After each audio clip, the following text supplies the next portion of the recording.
Screen দেখা যাচ্ছে? জি sir.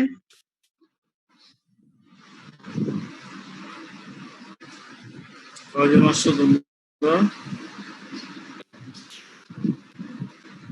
20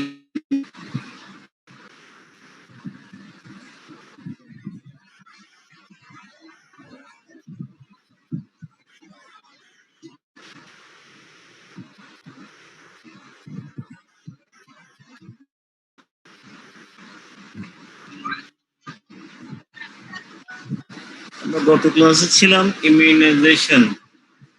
ইমিউনাইজেশনটা কি?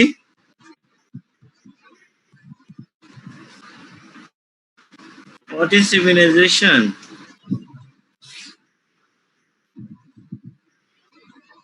স্যার যে প্রসেসে বডিতে ইমিউনিটি ডেভেলপ করে। তাহলে ইমিউনাইজেশনটা হচ্ছে একটা procedure or process. Herd immunity, গত ক্লাসে আমরা বলছি হার্ড ইমিউনিটি কি, একটা এলাকায় যদি 70 থেকে 80% মানুষ ইমিউনাইজড হয়ে যায়, বাকি 20% অটোমেটিক্যালি ওই বেনিফিটটা পেয়ে যায়।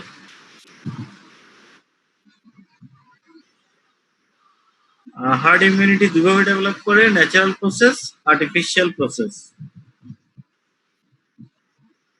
হার্ড ইমিউনিটি কিভাবে ডেভেলপ করে, হার্ড স্ট্রাকচার কি, এপিডেমিওলজিক্যাল সিগনিফিকেন্স। আমরা আজকে ছিলাম ইপিআই তে। হ্যাঁ, ইপিআই কি? What is abbreviation of EPI? Expanded programme for immunisation. Bangla কি এটা? টিকাদান কর্মসূচি। এক্সপান্ডেড মানে কি? বিস্তৃত আকারে টিকাদান। সম্প্রসারিত। এক্সপান্ডেড মানে হচ্ছে সম্প্রসারিত। সবসময় দেখবা পেপার টেপারে অ্যাড দেয় সম্প্রসারিত টিকাদান কর্মসূচি। তাহলে ইপিআই মানে কি? এক্সপান্ডেড প্রোগ্রাম অন ইমিউনাইজেশন, অর্থ হচ্ছে সম্প্রসারিত টিকাদান কর্মসূচি। এটা লঞ্চ হয়েছে কখন? 7th April 1979। 1979 এর 7th এপ্রিল। 7th এপ্রিল কেন বিখ্যাত? 7th এপ্রিলে আর কি হয়? 7th এপ্রিল হচ্ছে ওয়ার্ল্ড হেলথ ডে, বিশ্ব স্বাস্থ্য দিবস। প্রতি বছর 7 এপ্রিল বিশ্ব স্বাস্থ্য দিবস পালন করা হয়। 1979 সালের বিশ্ব স্বাস্থ্য দিবসের দিন বাংলাদেশে যেই প্রোগ্রামটা চালু হয়েছিল সেটার নাম হচ্ছে ইপিআই। এটা প্রথমে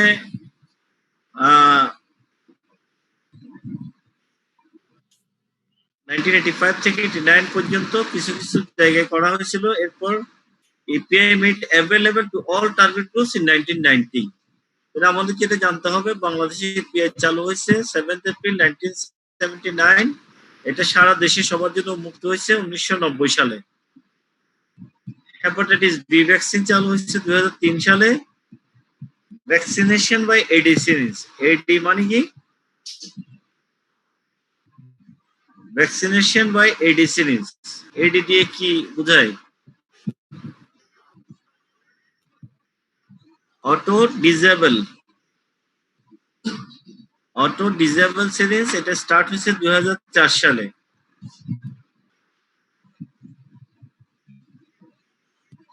এডি মানে কি? Auto disable. অটো ডিজেবল, এটা 10 বার করে বলতে হবে। এডি মানে অটো ডিজেবল। কি বলবো পরীক্ষার হলে গিয়ে? ডিসপোজেবল। ডিসপোজেবল না, এটা হচ্ছে ডিজেবল। ডিসপোজেবল কি জিনিস? ফেলে দেয়া যায় একবার ইউজের পর, ওরকম একবার ইউজের পর ফেলে দিতে হবে। তাহলে আমরা ডিসপোজেবল গ্লাস ইউজ করি, ডিসপোজেবল প্লেট ইউজ করি না? এগুলো যদি অটো ডিসপোজেবল বলি, এটা কিরকম হইতে হবে? ধরো আমরা একটা ডিসপোজেবল গ্লাসে করে পানি খেলাম, এটা হচ্ছে একবার খেয়ে ডিসপোজ করে ফেলে দিতে হবে। আর আমি যদি বলি এটা অটো ডিসপোজেবল, তাহলে এটা আমি খাওয়ার পর নিজের থেকে নিজে নিজে লাফ মেরে ডাস্টবিনে পড়ে যেতে হবে অথবা নিজে নিজে নষ্ট হয়ে যেতে হবে, এরকম না, অটোই তো হইতে হবে। তাহলে অটো ডিসপোজেবল শব্দটা বাস্তবে সম্ভব না। অটো ডিসপোজেবল বলতে কিচ্ছু নাই, এই টার্মটা মাথাতেই ঢুকাবে না। অটো ডিসেবল মানে হচ্ছে নিজে নিজে এটা ইনঅ্যাক্টিভ হয়ে যাবে, এটা আর করা যাবে না, লক হয়ে যাবে। এটাই হচ্ছে এডি সিরিঞ্জ। আমাদের ভ্যাকসিনেশনে যে সমস্ত সিরিঞ্জ ইউজ করা হয় সবগুলাই এডি সিরিঞ্জ।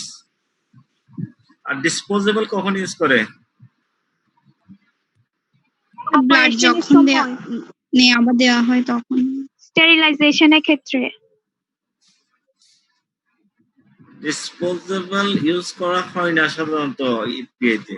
হ্যাঁ, অটো ডিসেবল সিরিঞ্জ ইউজ করা হয়। ডিসপোজেবল শুধুমাত্র মিক্সিং এর ক্ষেত্রে। কিছু কিছু পাউডার আছে, পাউডারের সাথে যখন ফ্লুইডটা মিশাইতে হয় তখন ডিসপোজেবল সিরিঞ্জ ইউজ করা হয়। ডিসপোজেবল সিরিঞ্জ কোনগুলা?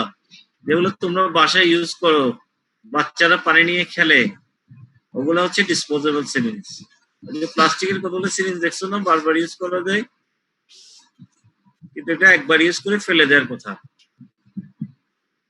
বাংলাদেশে পেন্টাভ্যালেন্ট ভ্যাকসিন চালু হয়েছে 2009 সালে। আমরা কি কি জানছি? পিএম মানে এক্সপ্যান্ডেড প্রোগ্রাম অন ইমিউনাইজেশন, এটার বাংলা হচ্ছে সম্প্রসারিত টিকাদান কর্মসূচি। এটা বাংলাদেশে চালু হয়েছে 7 এপ্রিল 1979। সব টার্গেট গ্রুপের কাছে অ্যাভেলেবেল হয়েছে 1990 তে। Introduced hepatitis B vaccine in 2003, Edison in 2004 and HIV pentavalent চালু হয়েছে 2009-তে। পেন্টাভ্যালেন্ট মানে হচ্ছে 5টা ভ্যাকসিন। একটা ভ্যাকসিনের ভিতর 5টা ভ্যাকসিন আছে, এটাকে নাম বলে এইচআইভি, ছোট বি, এটা এইচআইভি পেন্টাভ্যালেন্ট।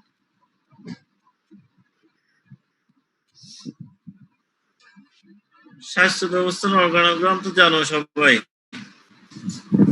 তারপরও আমি আরেকবার তোমাদের রিভিউ করছি। এটা হচ্ছে, প্রথম হচ্ছে ministry of health and family ওয়েলফেয়ারের অনারেবল মিনিস্টার। মিনিস্টারের আন্ডারে হচ্ছে ministry of health and family welfare সেন্টারের secretary. Family welfare, ministry of family welfare, sorry, ministry of health and family welfare, ministry of health and family welfare. আমাদের যে মন্ত্রণালয় আছে স্বাস্থ্য মন্ত্রণালয়, ওটার নাম হচ্ছে ministry of health and family welfare. ওটার প্রথম হচ্ছে অনারেবল মিনিস্টার, মিনিস্টারের আন্ডার হচ্ছে সেক্রেটারি, সেক্রেটারির পর ন্যাশনাল লেভেলে এসে director general health service and director general family planning. এখন হেলথ সার্ভিসটাকে আবার ভেঙে দুই ভাগ করা হয়েছে, একটা হচ্ছে ডাইরেক্টর জেনারেল হেলথ সার্ভিস, একটা হচ্ছে ডাইরেক্টর জেনারেল হেলথ এডুকেশন। এখন হেলথ সার্ভিসের ডাইরেক্টর জেনারেল নাম কি? Deputy director. Director general. Director general. স্বাস্থ্য মন্ত্রণালয়ের director general doctor Khurshid Alam. আচ্ছা, এটা গেল ন্যাশনাল লেভেলে। ন্যাশনাল লেভেলের পর ডিভিশনাল লেভেলে আসলে ডিভিশনাল ডিরেক্টর, ডিভিশনাল ডিরেক্টরের আন্ডারে থাকবে deputy director, assistant director. Division লেভেলে এতটুকুই। এরপর ডিস্ট্রিক্ট লেভেল, ডিস্ট্রিক্ট লেভেলে হচ্ছে মেইন হচ্ছে সিভিল সার্জন। সিভিল সার্জনের আন্ডারে deputy civil surgeon and medical officer এবং ইপিএস সুপারিনটেন্ডেন্ট। উপজেলা লেভেলে উপজেলার হেড হইল upazila health and family welfare officer, UHNFPO, upazila health and family welfare family planning officer, UHNFPO, upazila health and family planning officer. Upazila health and family planning অফিসারের আন্ডারে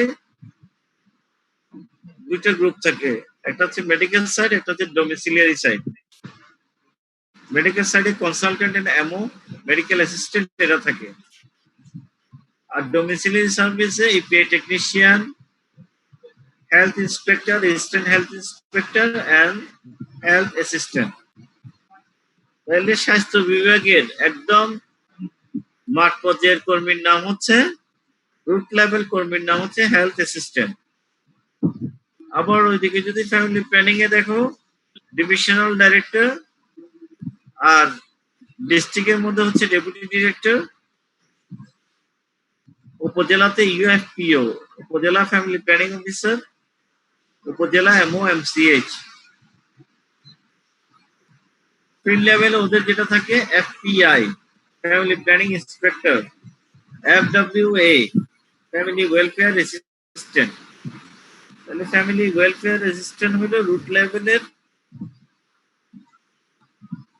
লেভেলের family planning কর্মীর নাম হলো family welfare assistant, F W A. আর upazila M O MCS যে থাকে তার আন্ডারে থাকে সেকমো এন্ড এফডব্লিউবি। সেকমো হচ্ছে sub assistant community medical officer and F W B হচ্ছে ফ্যামিলি ওয়েলফেয়ার ভিজিটর। ওগুলো তোমাদেরকে আগে একবার পড়াইছে, আমি একবার তো ডিটেইলস যাচ্ছি না। এটা হচ্ছে অর্গানোগ্রাম। তাহলে ইপিআইটা কিরকম? প্রথমে যখন ইপিআইটা আসবে, এটা আসবে ঢাকায় মহাখালীতে ইপিআই হেডকোয়ার্টারে। ইপিআই হেডকোয়ার্টারে stored in cold room. Cold room গুলো কিরকম? আমাদের চিটাং একটা করছে এখন। কোল্ড রুম হচ্ছে পুরো রুমটা একটা ফ্রিজ, ওখানে ভিতর র্যাক আছে, র্যাকের মধ্যে কার্টুনে কার্টুনে এই ভ্যাকসিন গুলো রাখা হয়। তাহলে ইপিআই হেডকোয়ার্টারে থাকবে stored in cold room. Headquarter থেকে এটা সরাসরি আসে ডিস্ট্রিক্টে। ডিস্ট্রিক্টের সিভিল সার্জন অফিসের ওখানে দেখবা কোল্ড রুম থাকে। কোল্ড রুমে রাখা হয় অথবা ফ্রিজার এবং আইএলআর এ রাখা হয়। আইএলআর হচ্ছে Iceland refrigerator, Iceland refrigerator, ILR. Sir একটু আবার বলেন। আইস, আইস, আইসিই, আইস, লাইন্ড, এলআইএনইডি, আইসল্যান্ড রেফ্রিজারেটর। ফ্রিজার কি?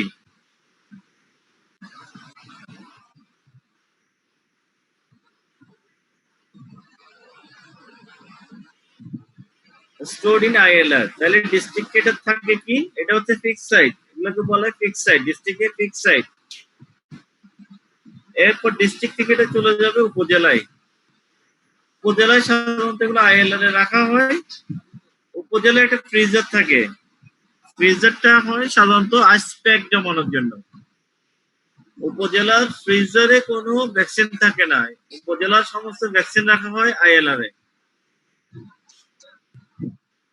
এরপর ডিস্ট্রিক্ট থেকে উপজেলা, উপজেলা থেকে যাবে ইউনিয়ন, ইউনিয়ন থেকে ওয়ার্ড, ওয়ার্ড গুলোতে যাওয়া হয়, ওয়ার্ড থেকে ইমিউনাইজেশন সাইটে পাঠানো হয়। তাহলে ইমিউনাইজেশনের লাস্ট হচ্ছে অ্যাকচুয়াল ইমিউনাইজেশন সাইট। বাংলাদেশের 64টা ডিস্ট্রিক্ট, 473টা উপজেলা, 1,40,000 ইমিউনাইজেশন সাইট।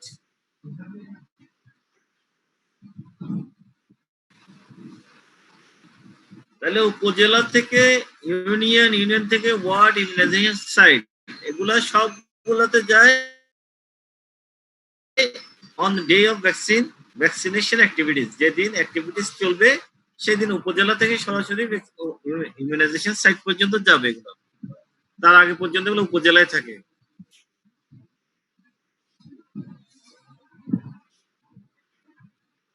প্রত্যেকটা সাইটে সাধারণত 2 দিন,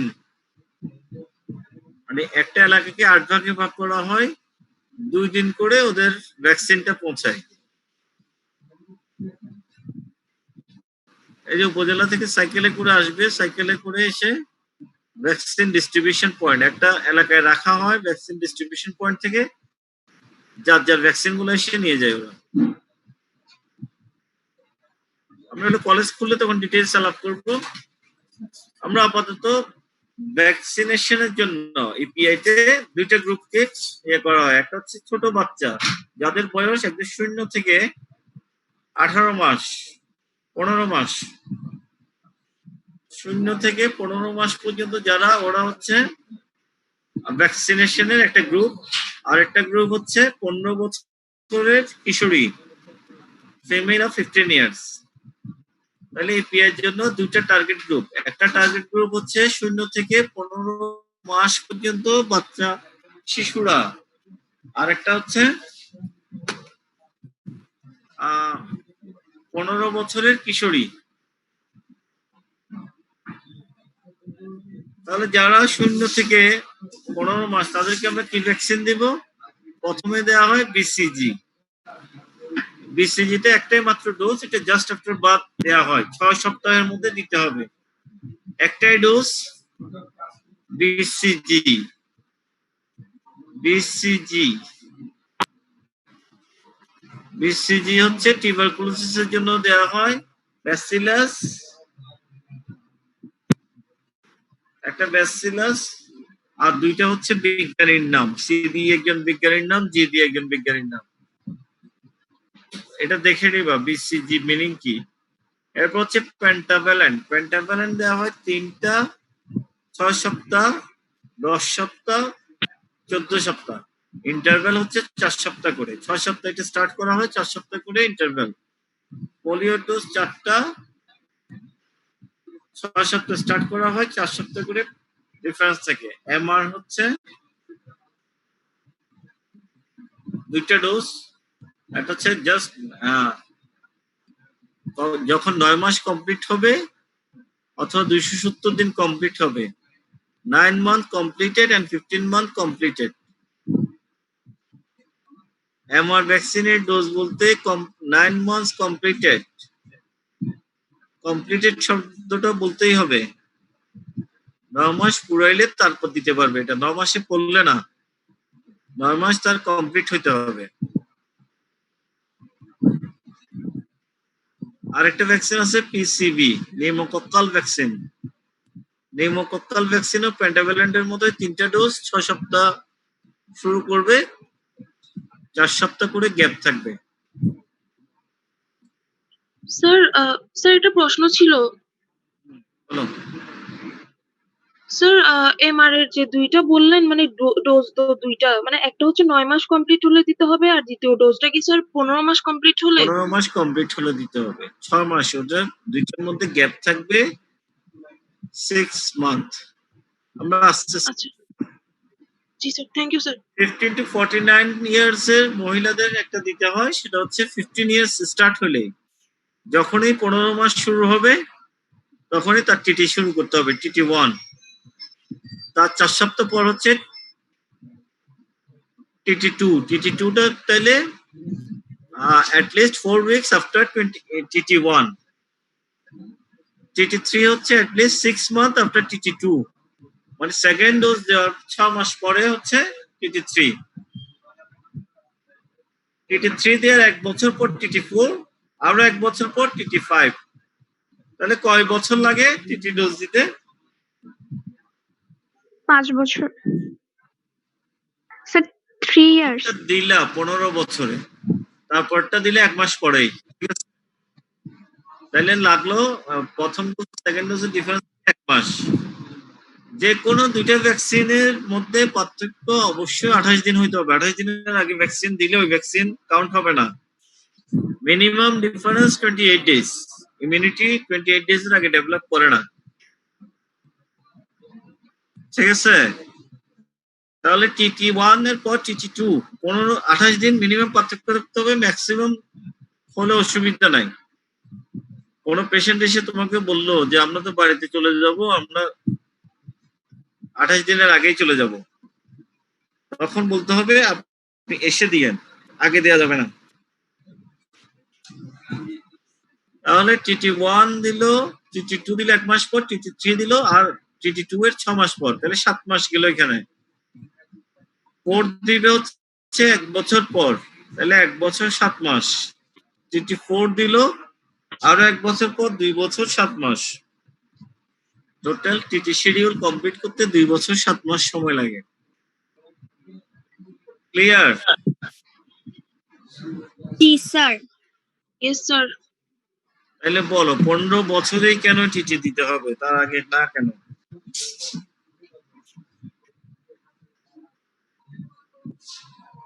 স্যার রিপ্রোডাক্টিভ পিরিয়ড স্টার্ট এটার জন্য। কিছুর জন্য রিপ্রোডাক্টিভ পিরিয়ড অনেকের 9-10 বছরেও হয়ে যায়। 12-13 বছরে আমি একটা বিয়ে করে দিলে অসুবিধা কি? 14 বছরে আমি একটা বিয়ে করে দিলে অসুবিধা কি? কোনো অসুবিধা নেই। অসুবিধা হচ্ছে বাংলাদেশের আইন বলছে 18 বছরে বিয়ে করতে হবে, 18 বছরের আগে বিয়ে করা যাবে না। তাহলে 18 বছরে বিয়ে করার জন্য আমরা মেয়েটাকে রেডি করবো 15 বছর স্যার এর আগে বডিতে থাকে হুম এর আগে বডি থাকে, সবকিছু থাকে, বুঝছো? তোমার বিয়ে করতে ইচ্ছে হলে তুমি করে ফেলতে পারবা, বাট আইন বলছে 18 বছরের আগে বিয়ে করা যাবে না। ঠিক আছে, আইন মানার জন্যই।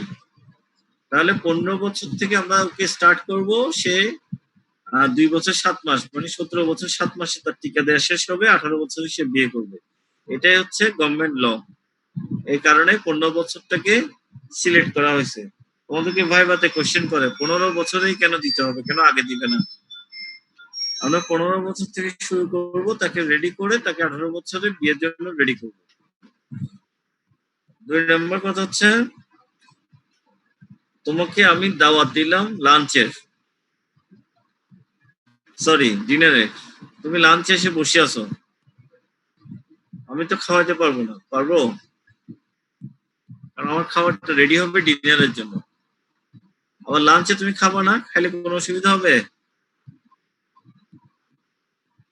হ্যালো, না স্যার। আমাদের এটা হচ্ছে একটা programme, expanded programme on immunisation. এটাতে আমি গভর্নমেন্ট বলছি ভ্যাকসিন দিব। গভর্নমেন্টের এই ফ্রি ভ্যাকসিনটা পাওয়ার নিয়ম হইলো এত বছর থেকে এত বছর, এর বাইরে হলে সেটা দিবে না। মানে এতটার থেকে এতটার মধ্যে তুমি যদি এর 1 ঘন্টা আগে খাও, খাইতে অসুবিধা নাই, নিজের টাকা দিয়ে খেতে হবে আর কি। প্রবলেমটা বুঝতেছো? গভর্নমেন্টের এই অফার পেতে হলে এই বয়স শিডিউলটা মানতে হবে। এই প্রোগ্রামের মধ্যে ঢুকতে হলে 15 ইয়ার্স টু এই শিডিউলটা মেনটেন করে তোমার টিটিটা পেতে হবে। আর যদি তুমি 13 ইয়ার্স 14 ইয়ার্সে বলো যে আমি টিটি দিয়ে দিব, অসুবিধা না, দিতে পারবা, বাট ইপিআই প্রোগ্রামে পড়বে না এটা।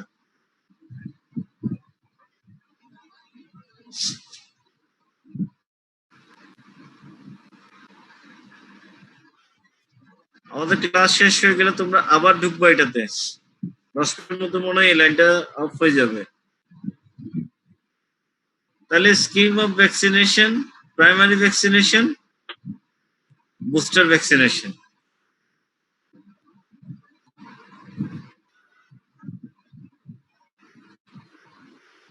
ভ্যাকসিনেশনের ক্ষেত্রে আমাদের যেটা মূল জিনিস সেটা হচ্ছে কোল্ড চেইন। কোল্ড চেইনটা কি? The cold chain is a system of storage and transport of vaccine at low temperature from the manufacturer to the actual vaccination site. এখানে প্রত্যেকটা ওয়ার্ড ইম্পর্টেন্ট। কোল্ড চেইনটা কি? Is a system. কিসের system? System of storage and transport. তাহলে এটা একটা storage এবং ট্রান্সপোর্টের সিস্টেম। কিসের স্টোরেজ এবং ট্রান্সপোর্ট? ভ্যাকসিন। তাহলে storage and transport of vaccines কিভাবে নিতে হবে? এট লো টেম্পারেচার, মানে +2 to +8 ডিগ্রি সেন্টিগ্রেড বলে সাধারণত। At low temperature from the manufacturer to the actual vaccination site. একদম এটা একদম যেখানে প্রডিউস হয়েছে ম্যানুফ্যাকচারার, ওখান থেকে শুরু করে একদম ভ্যাকসিনেশন সাইট যেখানে টিকা দেওয়া হবে, এতটুকু পর্যন্ত যে সিস্টেমটা মেনটেন করা হয় এটা হচ্ছে কোল্ড চেইন। তাহলে the cold chain is a system of storage and transport of vaccines at low temperature from the manufacturer to the actual vaccination site. এটা একদম মুখস্থ থাকতে হবে সবার, কোল্ড চেইন জিজ্ঞেস করবেই। The cold chain system is necessary because vaccine failure may occur due to failure of store and transport under strict temperature controls. Cold chain equipments, cold chain জিজ্ঞেস করলে কোল্ড চেইন ইকুইপমেন্টস গুলো জিজ্ঞেস করবে। Walk-in cold rooms, they are located at regional level. ঢাকায় EPI হেডকোয়ার্টারে যেগুলো আছে ওগুলো সবগুলো ওয়াক-ইন কোল্ড রুম। চিটাগাং একটা চালু হয়েছে সিভিল সার্জন অফিসে ওয়াক-ইন কোল্ড রুম, তোমরা গেলে তোমাদেরকে দেখাবো আমরা। এরপর আছে ডিপ ফ্রিজ, আর হচ্ছে আইসল্যান্ড রেফ্রিজারেটরস, ILR। এখানে দেখো বিতে deep freezers and Iceland refrigerators supplied to all districts and the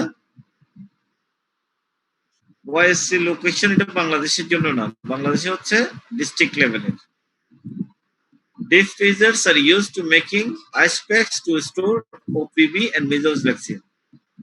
district লেভেলে OPV এবং measles ভ্যাকসিন গুলো ফ্রিজারে রাখা হয়, ডিপ ফ্রিজে। এরপর স্মল ডিপ ফ্রিজার আছে 140 লিটারের, কোল্ড বক্স আছে, ভ্যাকসিন ক্যারিয়ার আছে, আইস প্যাক আছে। কোল্ড বক্স কি? কোল্ড বক্স গুলো হচ্ছে বড় বড়, যে ট্রাঙ্ক সাইজ আছে না, একটা কোল্ড বক্সে 36টা পর্যন্ত আইস প্যাক থাকে। Cold boxes are supplied to all peripheral centers. These are used mainly for transportation of the vaccine. একটা ভ্যাকসিন ঢাকা থেকে যখন উপজেলায় আসবে কোল্ড বক্সে করে আসে, এবং অনেকগুলো ভ্যাকসিন এখানে থাকে। উপজেলা থেকে যখন জেলা থেকে যখন উপজেলায় যায় কোল্ড বক্সে করে যায়। আর ভ্যাকসিন ক্যারিয়ার কি? ভ্যাকসিন ক্যারিয়ার গুলো হচ্ছে ছোট ছোট ভ্যাকসিন ক্যারিয়ারে সাধারণত 2টা থেকে 4টা আইস প্যাক থাকে। Vaccine carrier are use to carry small quantities of vaccine. 16 থেকে 20 ভাইয়াল ভ্যাকসিন ক্যারি করা যায় ফর দ্য আউটরিচ সেশন। মানে অ্যাকচুয়াল ভ্যাকসিনেশন সাইটে যখন নিয়ে যাবে তখন ভ্যাকসিন ক্যারিয়ারে করে নিয়ে যাওয়া হয়, আর এগুলোর ভিতর থাকে আইস প্যাক। তাহলে কোল্ড চেন ইকুইপমেন্টস এর মধ্যে আছে আমাদের walk in cold room, deep freezers, ILR, cold boxes, vaccine carrier and ice packs.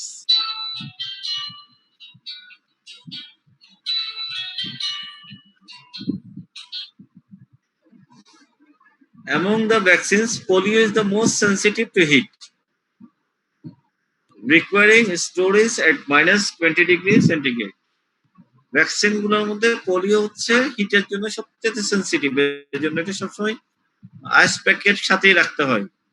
Actual vaccination সাইটে যখন যাবে আইস প্যাকের উপরে রাখে এই পোলিও, আর যখন এটা জেলা পর্যায়ে থাকে এটা ডিপ ফ্রিজারের মধ্যে থাকে, -20 ডিগ্রি সেন্টিগ্রেড পর্যন্ত টেম্পারেচারে রাখতে হয় এটা।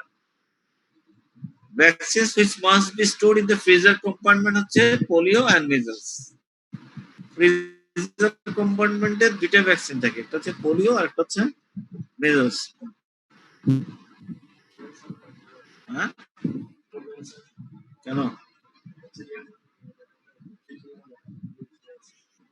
ওই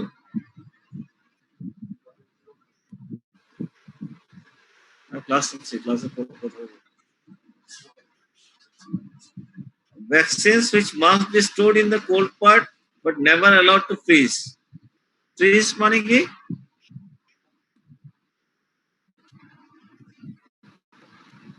জমে যাওয়া। জমাই ফেলা, একদম বরফ করে জমাই ফেলে না, ওরকম জমানো যাবে না। টিটেনাস টক্সয়েড, BCG, তারপরে যে ডাইলুয়েন্ট গুলো, এগুলো কখনো কোল্ড পার্টে রেখে একদম জমা ফেলা যাবে না।